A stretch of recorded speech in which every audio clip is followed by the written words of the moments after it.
Good morning, everyone. I am Tamara Ecker, Executive Director of British American Business here in New York. It's a pleasure to welcome you all to today's session, which is the third and final in our three-part series, Putting People First. We'll focus today on adapting your global mobility programs to the current travel and work environments. I'm personally very much looking forward to hearing from our panel. Before that, as a nonprofit association, we rely on the support of our members.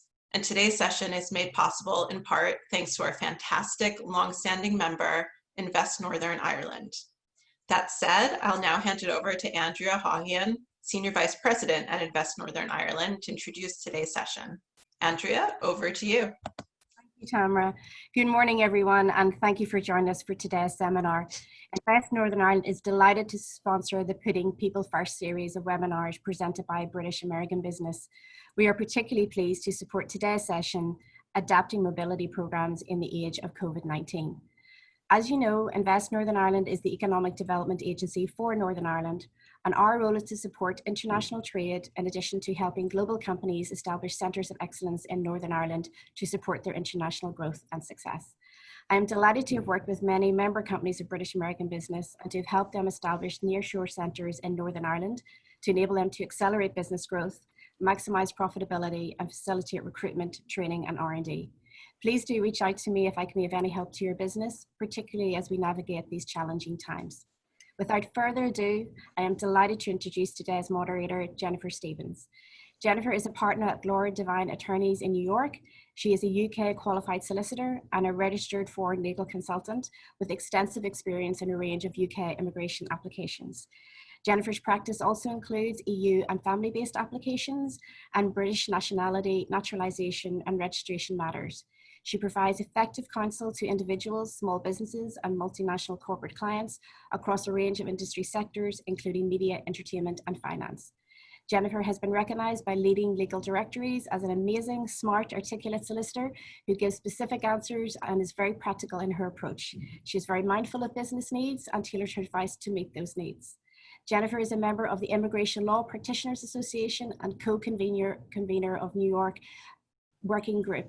Additionally, she is co-chair of the section of International Law, Immigration and Nationalization Committee at the American Bar Association and is also a member of both International Law Committee at New York City Bar Association and British American Business. Without further ado, I am pleased to introduce you to Jennifer. Thank you so much, Andrea. I really appreciate it. And thank you to Tamara and British American Business and to everybody for joining us today. I'm really looking forward to the session. I think it's very relevant. It will be super interesting.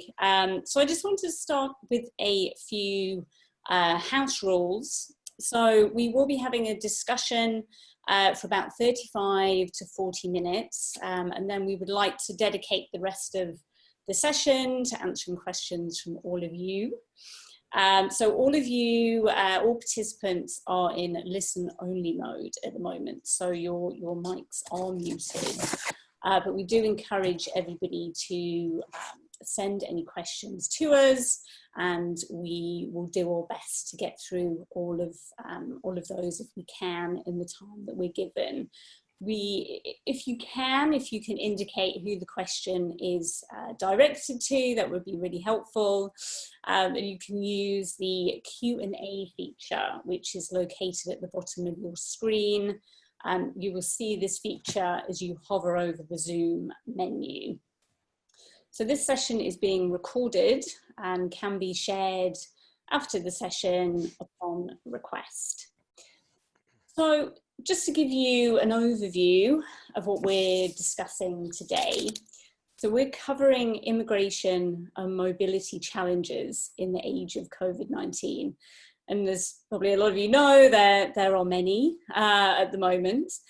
With lockdown measures, travel bans in place, and current closures of visa application centres, multinational employers are suddenly grappling with immigration-related impacts of the global pandemic. For employers with a global workforce, this of course puts an undue pressure on their employees to work effectively and efficiently, keep the business going while juggling personal and family considerations. So for example, needing to return home to their home countries to be with family during this time, which is coupled with concern over whether they can actually get back to the country where they live and work, and they may have other family members because of increased border restrictions. So this webinar is intended to give a general update on business immigration policies for businesses operating in the UK and in the US, along with guidance to employers and visa holders on how to navigate those challenges, and advice to employers on how to approach HR challenges around mobility. So hopefully we can give you some practical tips and advice on what to do in the current situation. So we have some great speakers today. We have Anastasia Tinello from Laura Devine Attorneys, and Saul Howerton from Vistra. And I will let them both introduce themselves. So I'll pass to Anastasia first, please. Thanks, Jenny, and thank you to our sponsors and to VAB today. So I'm really excited about this. Hopefully we'll get some good information out there. I'm Anastasia Tinello. I'm the managing partner at Laura Devine Attorneys, work with Jenny in New York, and we have the office in London as well. I'm happy to say the immediate past president of the American Immigration Lawyers Association, and that term will be finishing in a couple weeks. So I'm looking forward to my next move there. So I look forward to speaking and looking at this both as a lawyer as well as an employer, because we basically run a small business here in New York, and so we're dealing with a lot of these issues ourselves. Great, thank you, Anastasia. Now to Saul, if you can introduce yourself. Thanks, Jenny. This is Saul Howerton. I'm a vice president within the advisory practice at Vistra, and I lead our global HR and mobility advisory services teams, again, on a global basis. I'm based in Boston, and I've been with Vistra in the consulting side of our organization around 12 years. So on a day-to-day basis, I'm helping clients with their international challenges, and have a significant experience in managing both international expansion and as well as operations for a lot of our clients. So like Anastasia mentioned, we'll be taking a little bit of an HR as well as a immigration view on some of the discussions today. So hopefully we'll give you some practical approaches, I think, which right now at this time is going to be really important. Absolutely, thank you, Saul. So I'd like to start with Anastasia. Can you please provide an update on the business immigration landscape for companies operating here in the US? And if you can cover issues that affect both US citizens and foreign nationals working in the US. Absolutely. I have a little slide presentation here. So I'm going to share this.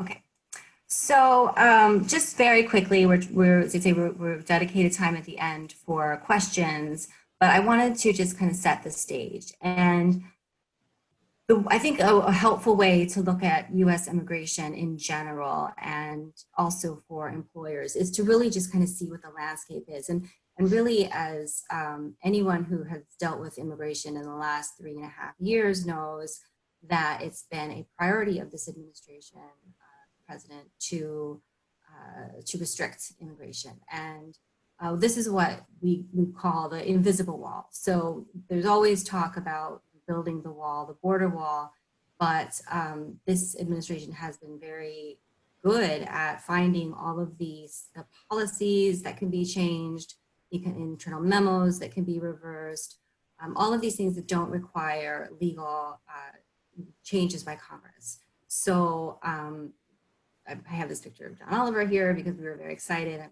mentioned I was the president of AILA, and he picked up on our report on the invisible wall. And it basically is just the wall that's being built around legal immigration. So legal immigration numbers have gone down significantly, example, 1 million fewer visas were issued to non-immigrants between 2016 and 2019. And the immigrant numbers are even more stark. So that was kind of where we started before we had, this is when we had a very, very low unemployment rate. So come to our current situation. Let's see if I can do this. It was, now that we have very high unemployment, we will again see immigration as a huge priority.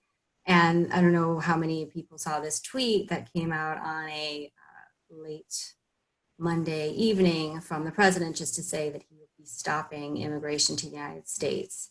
So turned out that this was not, in fact, what the order was, but the executive order that was signed later that week did bar immigrant visas, so people who will be coming in for the first time as a green card holder. And it's a very, very small number of people, because most, from the employer as HR, I imagine most of the people that you're sponsoring will be adjusting status in the United States, or who already have green cards, or who have other types of visas. It's a very specific market, and there certainly will be, and we have several people who are affected by this. But for the most part, this was a small, numerically a small number of people. However, it got a lot of attention, and I think it gives that support. And I think we'll be seeing more of these type of changes. And these are all put through the power the president has to stop immigration into the United States, which is why all of the bans that we've had, we had originally the Muslim ban that was expanded to be to include North Korea and Venezuela, so it wasn't entirely Muslim. Now it includes 13 countries.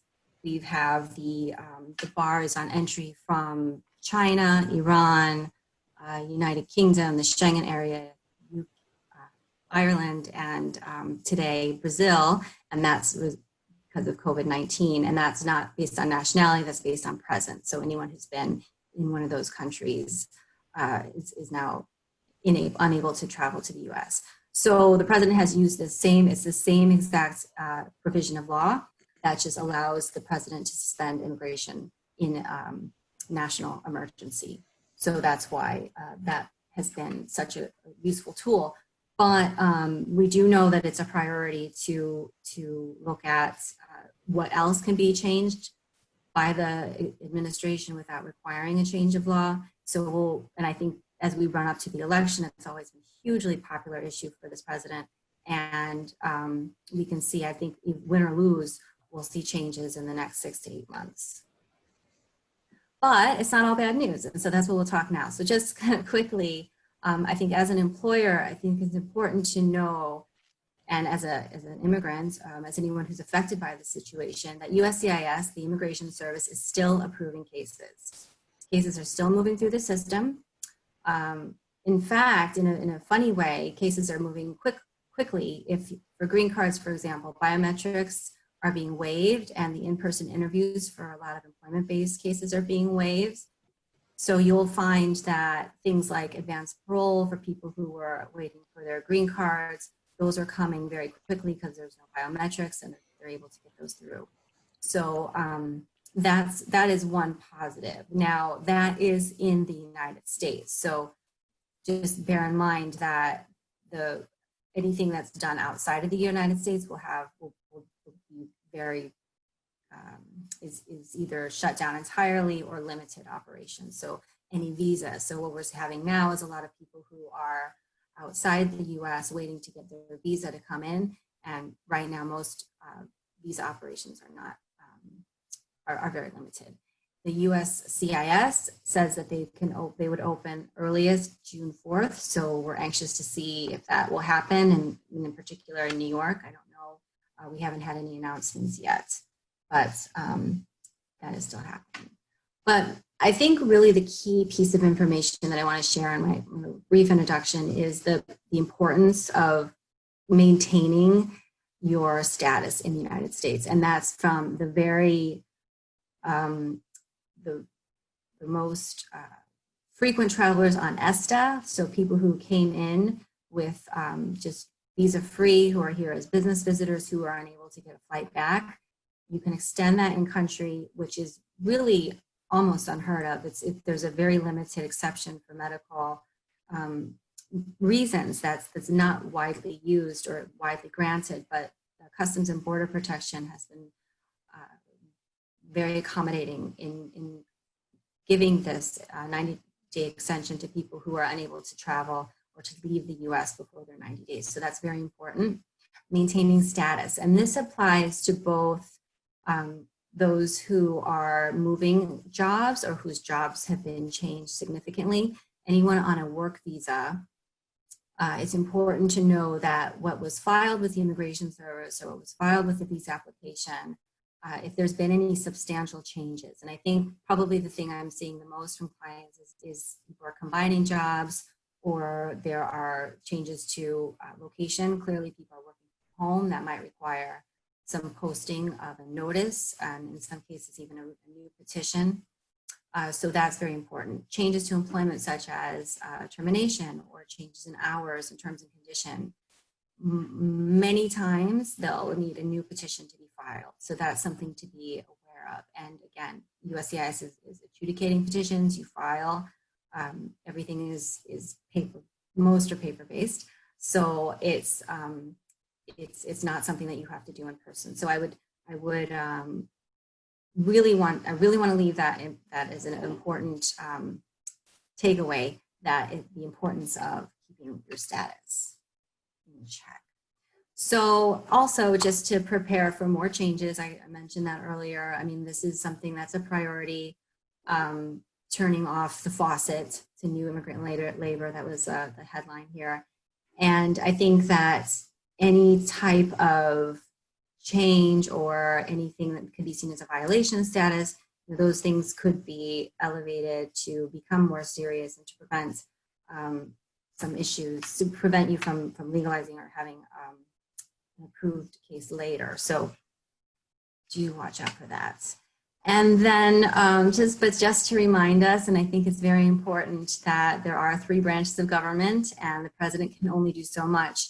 And for the last 3.5 years, we've seen this time and time again, that the president can issue an executive order, but it can be challenged. So if it's seen to be outside of the president's authority, and sometimes he's right, sometimes the other side is right. So it's not a blanket yes or no. And things like, DACA, we're still waiting for that decision to come out. And I think, I think that it's telling that most of the decisions or most of the executive orders have been focused on people outside the US, because I think it's much harder for the president to unilaterally act for those inside the US. So maybe kind of just take that with some comfort when dealing with your employees who are here. And on that positive note, I'm going to pass it back to Jenny. Thank you, Anastasia. So what kind of processing times are you seeing at the moment? Are things being really delayed in getting any kind of decision or response? So yes, I would say I mentioned the things that were going quickly, which would be the advanced paroles and work permits for green card holders. But premium processing has been suspended. And for example, US citizenship, the oath ceremonies are not being scheduled. So that's preventing people with green cards from becoming US citizens. I would say in general, it's probably about I'm telling clients to prepare for longer processing times. Okay, to be expected. Well, thank you so much for that overview, Anastasia. I did want to touch on the UK immigration, so the issues that people wanting to go to the UK, people who are already in the UK are facing at the moment. So the UK doesn't have any travel bans, but we have our own challenges. So I keep reminding myself of this comment by Kevin Foster, that no one will have a negative outcome through the immigration system due to a circumstance that is beyond their control. And the current situation is certainly beyond everybody's control. So we often think for our clients, are they being disadvantaged because of this? But we have some challenges. We have some practical issues for people inside the UK and outside the UK. Biometric centres are closed. Visas can't be printed at the moment. For a lot of immigration categories, English language tests are required, and those centres are also closed. For some, they need to register with the police once they're in the UK, and they're not able to do so at the moment, but there are concessions in place for that.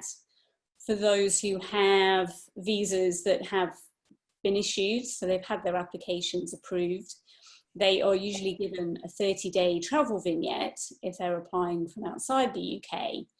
And for a lot of people, these travel vignettes are expiring or have expired already. However, there is some good news, some light at the end of the tunnel. Some centres are beginning to reopen. This very much depends on the location. So I understand from the 1st of June, some centres will start opening their doors again. So definitely, if you're looking at making an application, keep on top of that and what that timing looks like. So we can still submit applications for clients, submit online forms, and this is often beneficial because that sets the date of application. Some categories require an endorsement before you can apply for the visa. The Home Office has said that you can still apply even if that endorsement expires, which is normally after about 3 months. In some circumstances, it's also possible to get a visa waiver if your leave is expiring outside the UK or you need to get to the UK.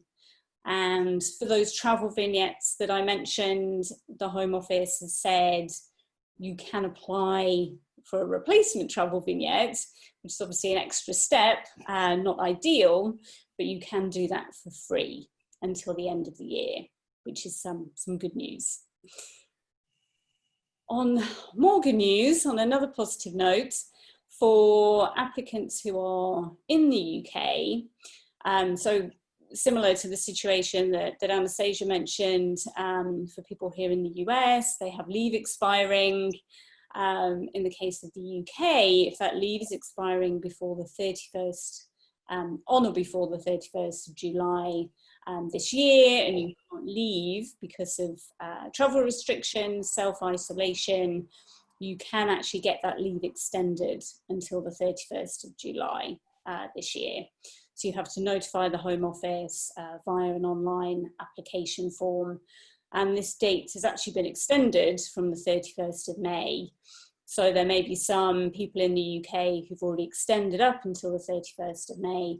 This should be automatically extended until the 31st of July. Also, for people who have leave expiring before that date, they can actually switch to a long-term immigration category from within the UK, even if they would not usually be able to.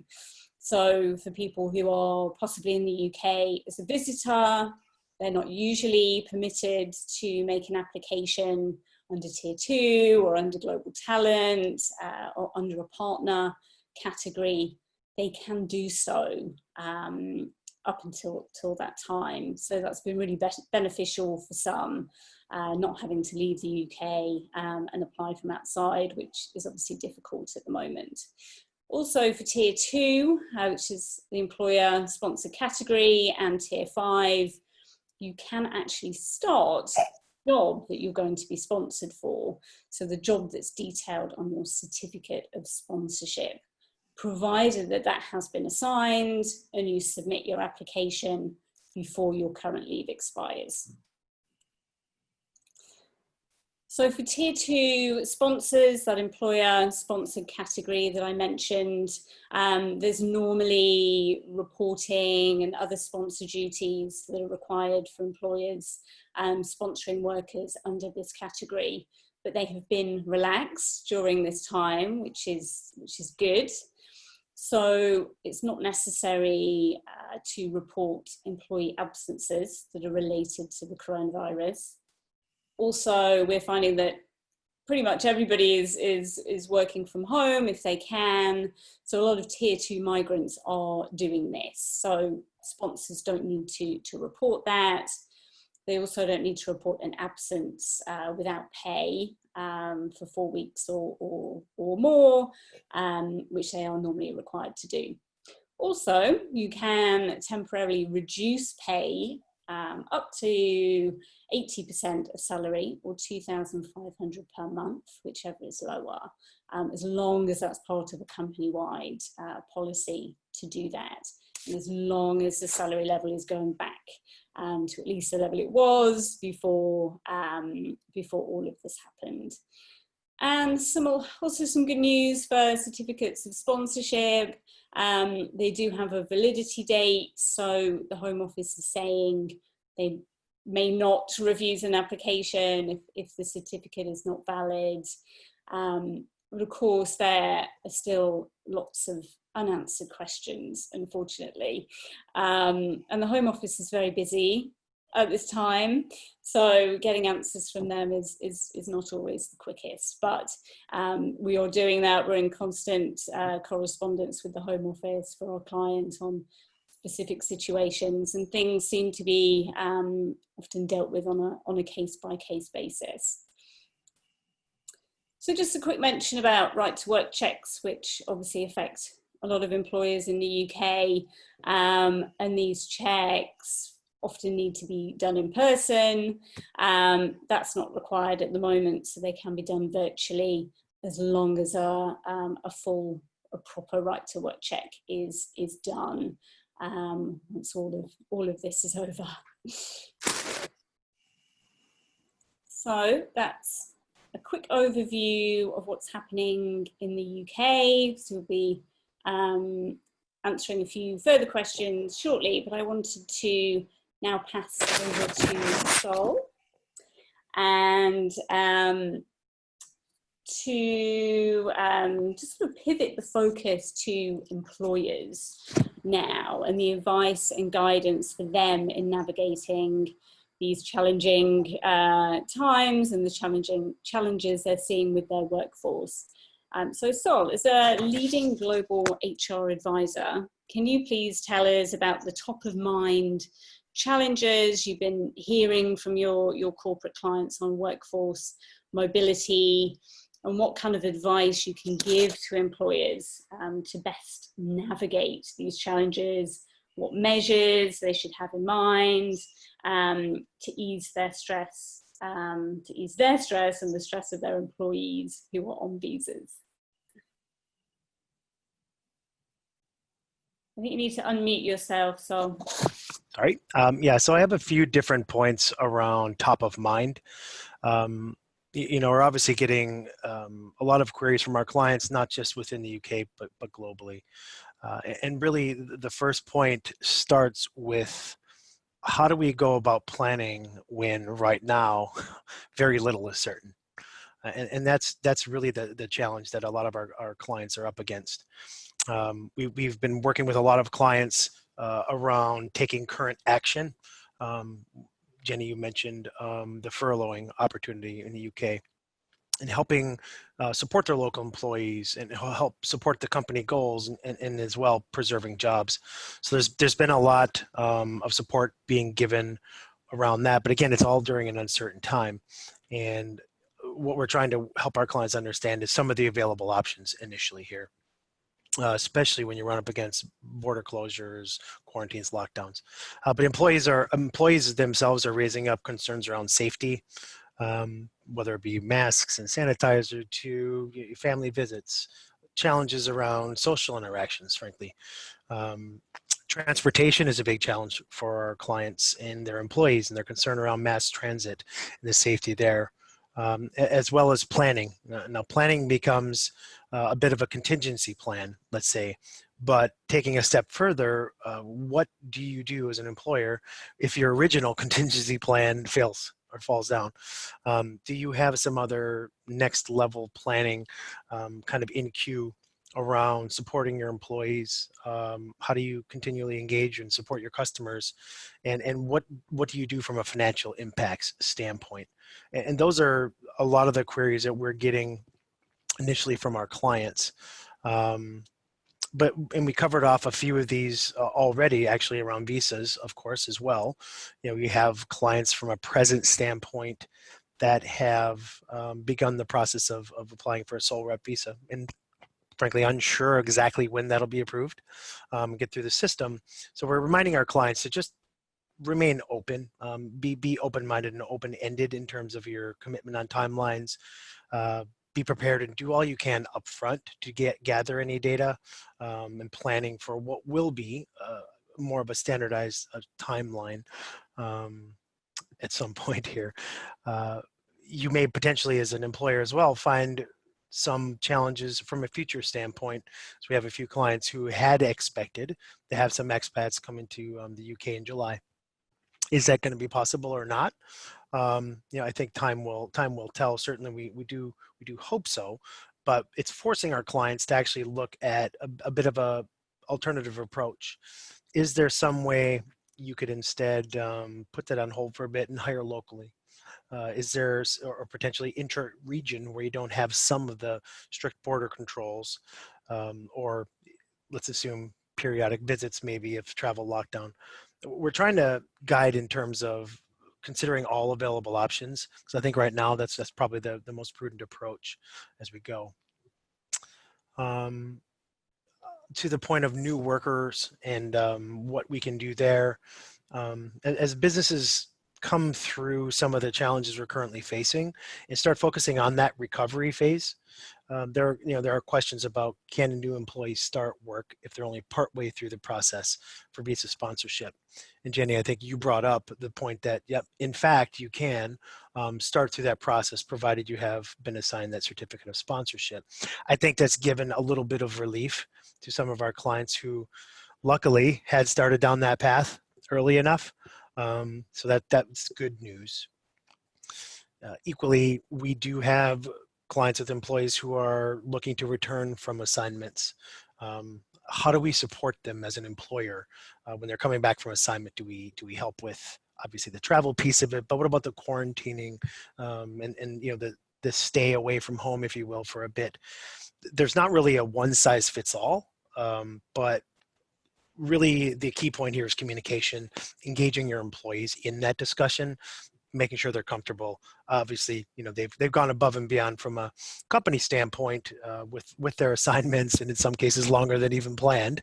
But really engaging them and being a good employer is really what we're seeking here. Last two items I would say we're seeing queries around is changes of terms of employment. We mentioned the furloughing opportunity in UK. Obviously, this goes much bigger than just the UK, though, with other incentives out there. And how does that impact employees if you reduce hours or reduce salary while someone's on a work visa? So that can be certainly a challenge, and it's going to vary by country, unfortunately. The requirements from a compensation standpoint will vary from the US to Canada to the UK.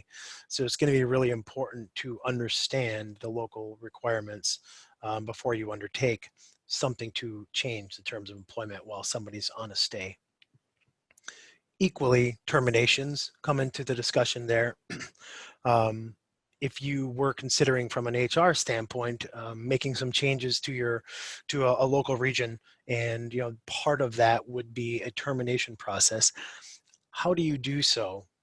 First of all, use extreme caution, but how do you do so?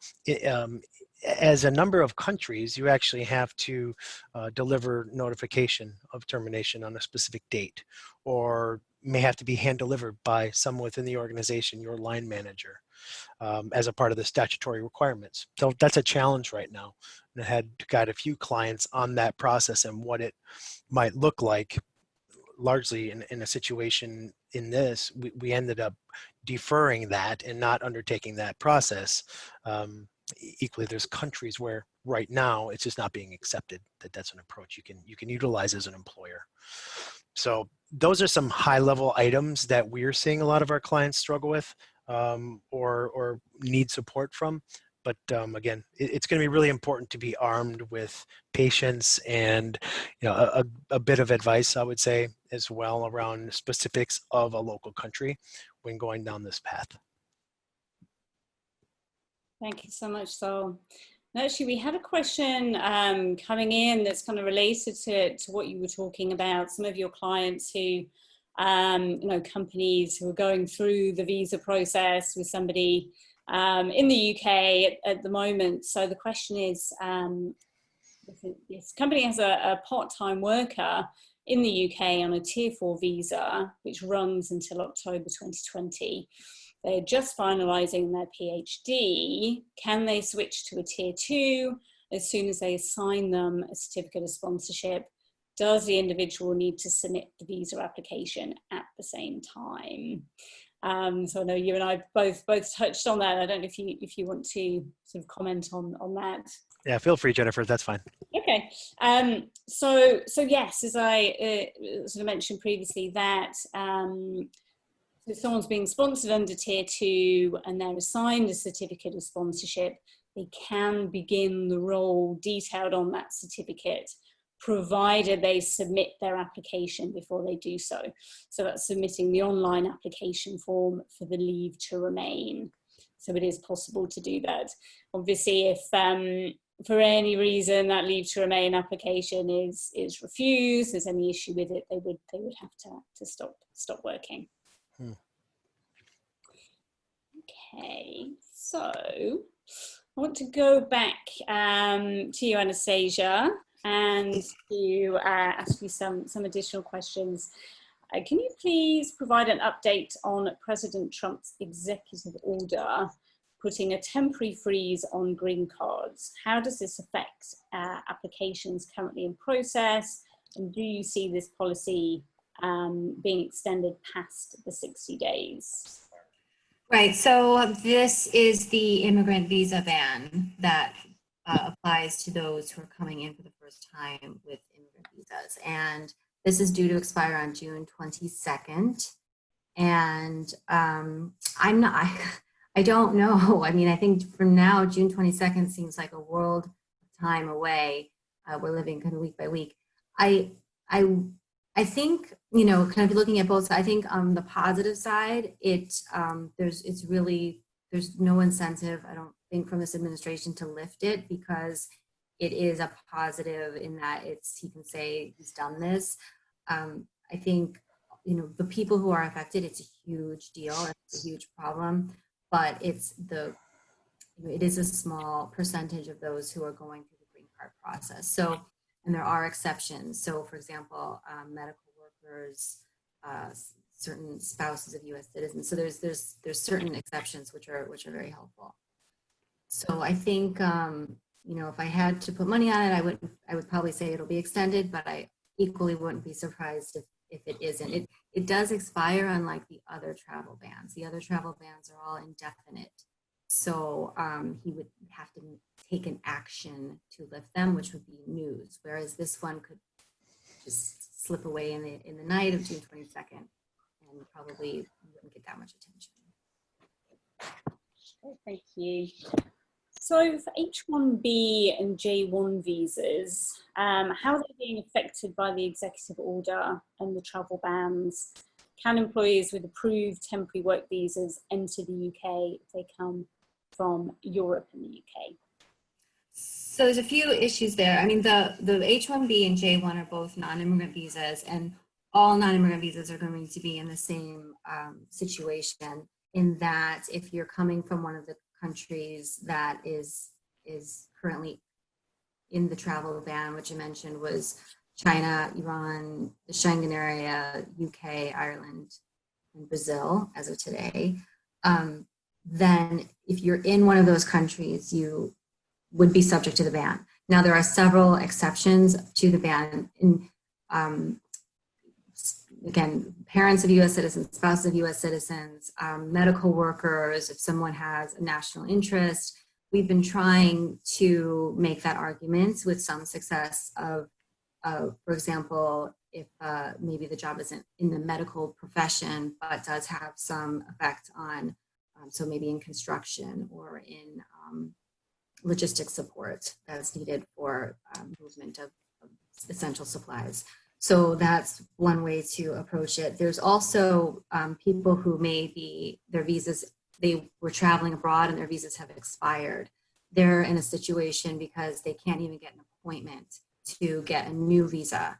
And in that case, you know, again, try to see if there's exception to the ban, or if the embassy would entertain, or the consulate would entertain a visa appointment. And I mean, we've had some luck with this, but I would say it's usually because there's some very compelling reason, or, you know, they are already kind of exempt from the ban. So that's a tough one. And then with regards to if they come from Europe or the UK, I mean, another strategy could potentially be to go to another country and wait out there the 14 days and then come in, because this ban is not based on nationality. It's based on your presence in one of these regions. So if you can get yourself to, I don't know, South Africa, and you can leave South Africa, because that came up as a question, because South Africans apparently can't leave. So, but if you can get somewhere and you can leave, then that's one way around it. That's great. We've actually had a question come in from someone who their company employs a substantial amount of H1B visa holders. Is the expectation to amend all of their applications because they have been working from home for the last 3 months and for the foreseeable future? So we have been advising our clients employer clients to amend the H1B, include that location. And if it's within the metropolitan area, you know, that's one process. So I would certainly encourage that person to have their immigration advisor look at that and give some advice either way, because this would involve the Department of Labor and getting potentially fines. So it's probably worth looking into, especially if we're talking about a substantial number. Great, thank you. Just going to come back to you, Saul. I have a couple of questions for you. If you can cover employers' compliance obligations for sponsored employees. Sure, thank you. So this again, you know, the compliance obligations themselves are changing as we go. But, you know, really how we're working with our clients to approach this is, if you have employers who are sponsored on assignment in country, approach the compliance requirements as though nothing has changed in their status at this time. It may, right, in the end, but right now, I think staying the course is probably the most appropriate approach. There could be some other contingencies, of course, if you're stuck outside of the country. But what we're hoping is that this is more of a, let's call it a 2 to 3 month blip or delay, if you will. But as it changes, you know, we'll just need to keep an eye on the always changing legislation in each of the local countries that you're working with. You know, I'm seeing a lot of positive notes around that, but the EU countries being quite pragmatic about employees, whether it be unable to travel and so you're stuck in the country.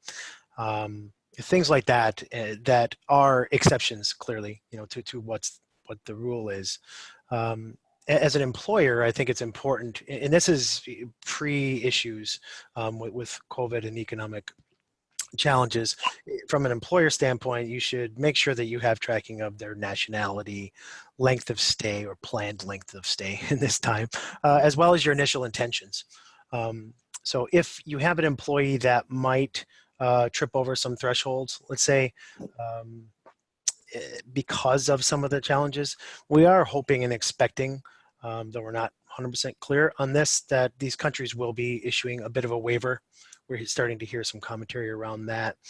But, you know, as an employer, again, it does come down to you being able to track your employees' locations. And, I don't know 100% if you have to obtain advance approval, let's say.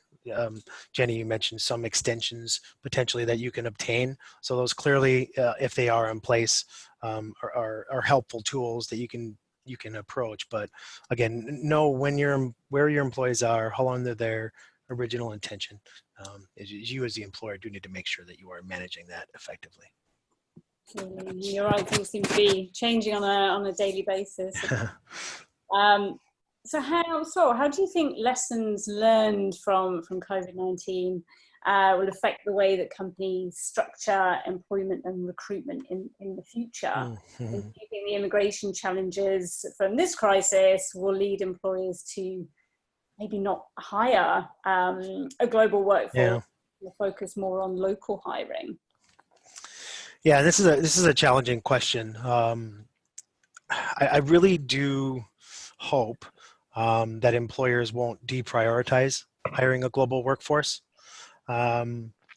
because of some of the current challenges that we're in. However, I do think it may lead to companies considering additional options at the very least. I mentioned that previously, as you may have some plans for an expat type of workforce in a new country, let's say, to go and open up and set up new operations. You may consider hiring locally, potentially, if that's a possibility, working remotely from a role standpoint, or periodic visits versus having someone actively in the country at all times. From a personal standpoint, I see so much value being gained from using expats to export your home country values, processes, corporate culture, but as well rewarding the workforce with these types of opportunities is such a great tool to be used from an employer standpoint. So I do hope it's more of an additional consideration being given versus a real change in overall approach. Great, thank you. So Anastasia, just coming back to you, just thinking about employees who are currently on temporary visas, what restrictions should they be aware of? Would travelling create any problems on re-entry for current visa holders? I can kind of touch on the UK side as well. I know you may have covered some of that already. It's as far as if their temporary status would be very specific, right? So I would encourage you to look at the application that was made, so the petition that was filed, or if it was a visa application, to ensure that there aren't any substantial changes. And as I'd say, even change of location, hours, combining positions. There was a question on the board about the person stuck in another country. Most of these changes that are considered substantial are for those who are in the United States. So someone who's outside the United States wouldn't have those same concerns because they're not maintaining, they're not being required to maintain status. That issue, I think, is kind of the second part of that question, which is re-entry. So when we do finally have the ability to travel back into the US, the flights are coming, then and then there's been a long break, and considering the number of layoffs that have happened, I think it would be reasonable to expect to have some questioning on entry of whether this employment is still in effect. So anyone who's been outside the US coming with some kind of verification of that the visa is still for employment with the company as filed, with whatever approval date you have. I think that would be a good start. Great. And I think similar on the UK side, obviously we talked before about see people having to leave, go back to their home country, maybe to be with family. What does that do to their UK visa? So obviously they need to be aware of their expiry date, when they need to be coming back to the UK on that visa. As I mentioned before, there is a possibility of getting a visa waiver if you are looking at an expiry. And you may be aware that the UK is introducing a 14-day quarantine or self-isolation period from the 8th of June. So anybody, with very few exceptions, coming into the UK from that date will need to self-isolate at the address that they give for that 14-day period. So they also need to consider how that's going to affect their work. Can they continue to work from home?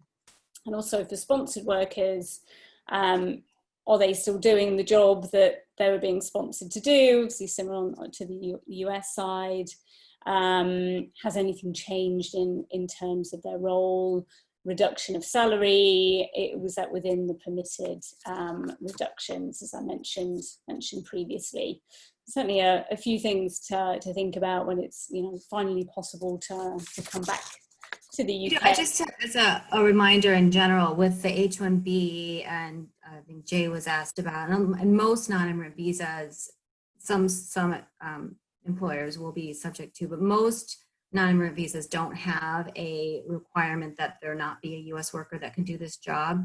So that's just something, I think that is a concern with this high unemployment, now can you show this? But that shouldn't apply to most visa applicants. So again, maybe get some specific advice, but that's not like a general requirement on the U.S. side. That's great. So I have received questions previously about Brexit, what's happening with that. So we're still, transitional period is still set to end at the end of this year. And the UK government is introducing some changes to the immigration rules from the 1st of January next year. This seems to all still be on track, no change to the timing for this. So just wanted to mention that there are some changes to sponsored workers, some positive changes, reduction of skill levels for roles, reduction of minimum salary levels, and obviously the immigration rules will apply to all EU nationals from the 1st of January next year. So I do want to make sure we cover some of these questions. So I might jump to the questions that we've been receiving. Saul, I don't know if you want to provide any sort of last minute issues or factors that people should be bearing in mind during this time, as I know you may need to jump off shortly. Yeah, thanks, Jenny. Yeah, I think on an overall basis, from an employer standpoint, I think key is going to be ensuring as much as you can about your employee population and where they are, number of days in country. Be pragmatic in your approach. Again, stay the course, or business as usual, I think is kind of initially where we are, and being as supportive as you can. Again, ramping up that communication with your employees. I think as an employer, we owe that to our employee population. Maybe I'm being optimistic in general, but I do hope that soon this is behind us, and that the local authorities will have understood some of the challenges and complexities from an employee and employer standpoint, and will use flexibility and forgiveness, let's say, in some of the specific challenges that we might be facing. So hopefully back to normal before too long here, and I appreciate the time today to talk through some of these challenges. Thank you so much, Saul. I really appreciate it. Thanks, Jenny. Thank you. So moving to some of the questions we've been receiving through the session. For you, Anastasia, for employees with US visas currently in Europe, the Schengen area, is there a country that they can go to without a visitor visa to wait for 14 days before going to the US? Which might be a tricky one. Yeah, I wondered actually if we could have caught Saul on that, because I'm not aware. I would want to, in general, whenever I have a visa issue and we need to look for a consulate or look for somewhere to go, kind of start with where it makes sense. Where would the person potentially like to go? Where does the company have operations? In this case, you would definitely need to leave Europe. So I guess maybe start with some islands in Northern Africa and maybe some Middle Eastern locations. But yeah, I'm afraid I don't have a go-to place. Understood. We have a question. If an individual is coming into the UK as a tourist, would she be able to benefit from the in-country switch concession? So I mentioned this previously, that yes, people who have entered the UK as a visitor can benefit from that concession to switch to a long-term category from within the UK. But currently only if their visitor permission is expiring on or before the 31st of July this year. That may be extended, we don't know. So certainly keep an eye out for that. Anastasia, have the reviews been completed for the non-immigrant visa programs and their impact on the US workforce? So nothing that has been shared with all of these executive orders from the very first Buy American, Hire American Act order from 2017 to now. There have been these little provisions to direct the agencies to look for ways to make it harder to sponsor U.S. workers, essentially. So, and a lot of that we may not ever see. It might be internal guidance, internal policies that aren't published. So know that, as far as I know, they're ongoing and they haven't been released. Right. And the final question before we wrap up the session for today. Speaking from experience, even before COVID-19, immigration between the US and the UK was shrinking due to political circumstances. Does the panel see this accelerating over the next 5 years, notwithstanding quarantines? If you want to start that. And I think that we're all doing a little soul searching, all of us who do this for a living, who count on people moving around. It's been a time of reflection, and I do wonder. I mean, we've seen you can work remotely. There's lots of issues. So on one side, you think, well, it enforces the fact that you need to see people, you need to get there, and maybe after a year on lockdown or a year of not being able to travel, there'll be even more desire to move around. Maybe people will be more mobile because they'll have been reminded life is short and they want to work in a different country. They want to work elsewhere. On the other hand, maybe they want to be close to mom and dad. So I'm looking to the economists and to the the political advisors for some insight on that, because I think it's interesting and something I'll be looking at. Yeah, absolutely. And it may become even more important to sort of see people face to face and spend that time in your employer's office in the US or the UK. So I guess time will tell. But thank you. I would like to close the session now and just thank everybody. Thank you, the speakers, Anastasia and Saul, for participating. Thank you, Andrea and British American Business, for organising this session. And thank you, everybody, for joining us and for your very interesting questions. Have a great day. Thanks, everybody.